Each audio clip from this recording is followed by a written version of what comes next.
We're out here on an early August morning. We're about a month away from the opener North Dakota archery season. We're out here at our set that we're in the process of pulling down here. It was a great set last year. It was a great location to see all the animals move around here. But unfortunately it wasn't in the right spot to actually get those animals within a good yardage for us to take a crack at. So what we want to do now is pull this one down. Unfortunately, it gave us some good fun last year, but not a shot. We're going to take it down and move it north here about 30 yards, get ourselves in a position to hopefully take a crack at some of these great whitetail that we have here in this land. So let's pull this one down.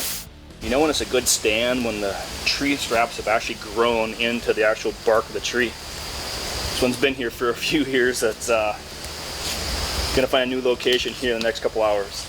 Yank on the rope, that means go up. Daddy, look. I think he's down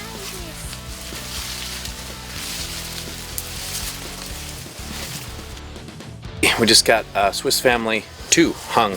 Swiss Family 1 laying on the ground there behind me. So this is officially number 2. This is a tree we identified a couple weeks ago. We know from years of owning this property that's a really good spot to be sitting basically all times of the season. So we picked this tree. We're about 18 or 20 feet up. We got both stands hung, cameraman and shooter. Again, 18 or 20 feet. Up there at that height, we're a little bit bare, but we do have some pretty good underbrush that I think when they're coming from the bedding area and heading out into the crops, once they get to the point where we're going to have all our shooting lanes, I don't think they're going to have a lot of reason to look back up into the tree. We did actually move it down. We were up at about 24 feet, and to get more cover we actually dropped it down. We're not going to do much more cutting today. We're just going to wait and see how the leaves fall, what things look like in about 60 days, and then we'll do that final tune-up, that cutting if you will. We use steps today instead of ladder. I prefer steps personally. It just allows me to get them nice and tight going up the tree, get them at a height that I think is comfortable for everyone who's going to be climbing, whether it's me or the cameraman or any of the staff. When I usually do the steps, I think about a couple different things.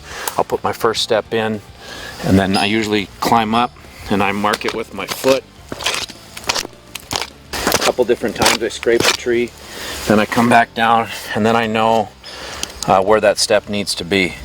So when my guys are climbing up the tree with me or the cameraman, they're pretty much going to know where that next step is, because when you get down in the middle of the night at dark, you don't want to have the steps all these different ranges. So if I can mark it in that way, when they're climbing down, it's a comfortable process up and down. So the stand is hung. The pull-up rope is ready to go. We've done some trimming. The other thing that we do is we always try to clear a nice path to get in and out of the tree. So quite simply, I just come along here in the woods and I get as much of this underbrush out of the way as I can. Try to kick the sticks away. I take the clippers and I clip as much as I can, and now we got a nice way to walk in and out. Again, trying to create, the least amount of noise when we come in as possible. So we got a pretty good path going here now. So we'll come in off the field edge.